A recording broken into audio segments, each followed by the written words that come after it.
Se mueve mucho. Oh, sí, sí, no, y lo más lindo de todo es que ese mono, aquí he venido unos cuantos clientes que me han dicho que quieren reencarnar, cuando se mueran, reencarnar en San. ¿Sabes por qué?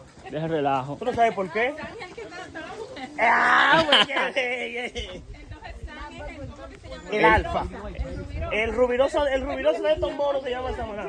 Sam tiene alrededor ahí como algunas 10 o 15 mujeres para él. Diablo. Tiene 5 preñados ahora mismo. Deja relajo. Eh, What happened? No, pero San es un hijo.